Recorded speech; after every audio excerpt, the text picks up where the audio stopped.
DRE Panthers, hello and greetings. This is Mr. Coughlin. Of course, I am in my art studio as usual, and I welcome you and your parents. This message, of course, pertains to the students and, however, more notably to the parents, as there are a few things that I would like to discuss. So, if you would like to ask your parents to join you at this moment and watch this video, I think we could provide some clarity to some things that will help us all out together, that is, with our art class. So if you'd like to call your parents along and have them join you and watch this video, I'll give you just a moment while I arrange my things here.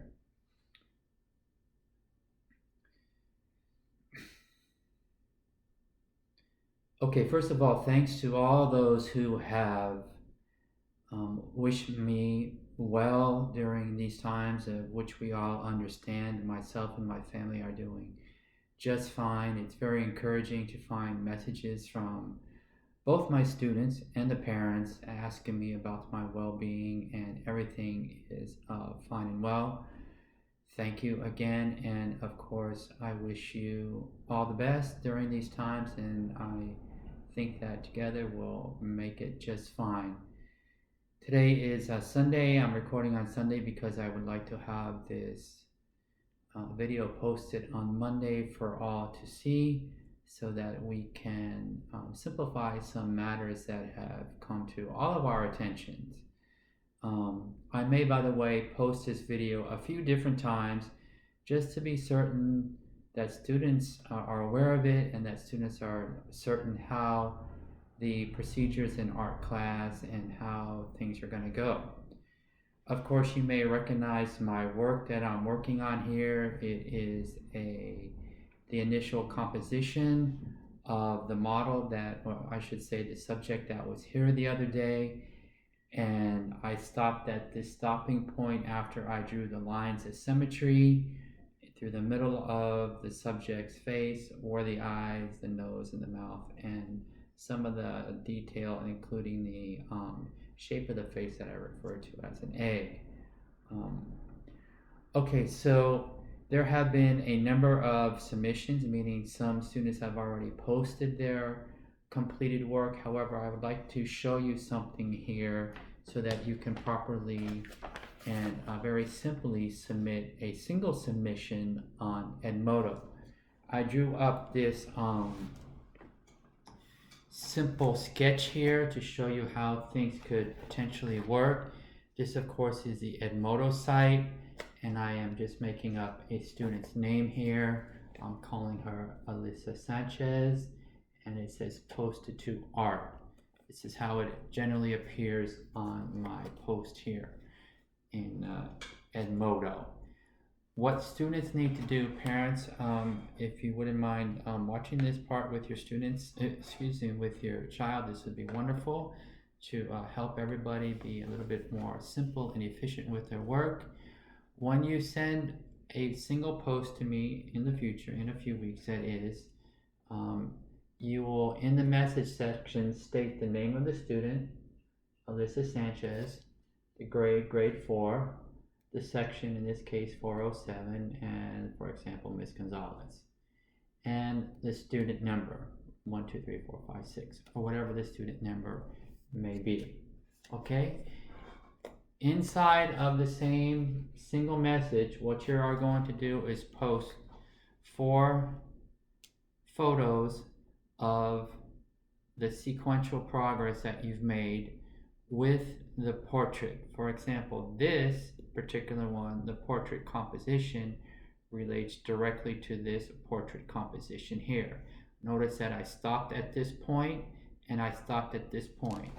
I did make it clear in the previous video, very clear, that students were to draw just this portion and stop here, wait for the next set of directions, and after the next set of directions, the next video, then move on and do the next set. The next part is going to be the portrait facial features, of which you are going to see me drawing when the subject returns. I will be drawing in some of the facial features here, including the eyes, the nose, the ears, the mouth, the hairline, and so forth.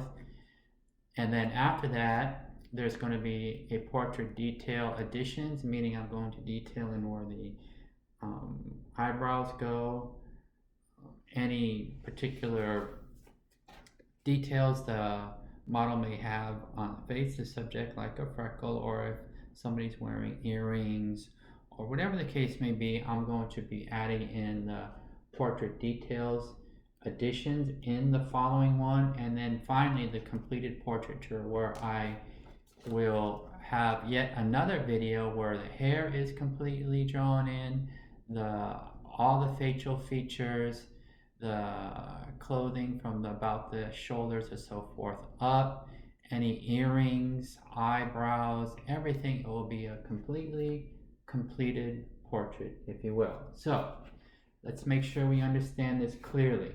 What we're going to do is have a single post consisting, or a single message I should say, consisting of 4 photos, which means after you complete this one, and perhaps by this time you have completed this particular step, you take a photo of it and just keep the photo on your computer or on your camera.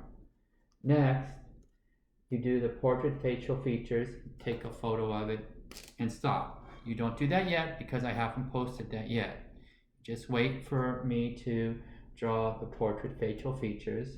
After I do that, you watch the video and draw the portrait facial features, take a photo, keep it on your camera or your cell phone, and stop. Then wait for the next video for the portrait details edition. Draw it following my examples, take a photo, keep it on your phone or on your computer, and stop. Then you will be drawing the completed portrait, where you include everything: the hair, the eyes, the details of the mouth, the clothes, any jewelry or whatnot the model will be wearing, and keep it on your photo. And there will be just a short time after this video that you see me draw in this video that you can send a message with 4 photos all together. 1, 2, 3, 4. So to simplify matters, we're simply going to be sending in one message with the student's name, grade. This, by the way, is a homeroom teacher, Miss Gonzalez. This is not my name. This is Miss Gonzalez, a homeroom teacher. The section number, and of course the student's number, this is student, excuse me. The student's number 1, 2, 3, 4, 5, 6. You send that in a message on Edmodo. So that should clarify that for you. So the thought for today is you will be seeing me in yet another video here in the very near future, where I am doing the next one, the portrait facial features.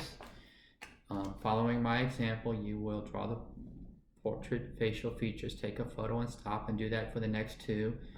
And then finally, after the 4th one, where you have completed your work, you will be making one submission with, as I mentioned, 4 photos.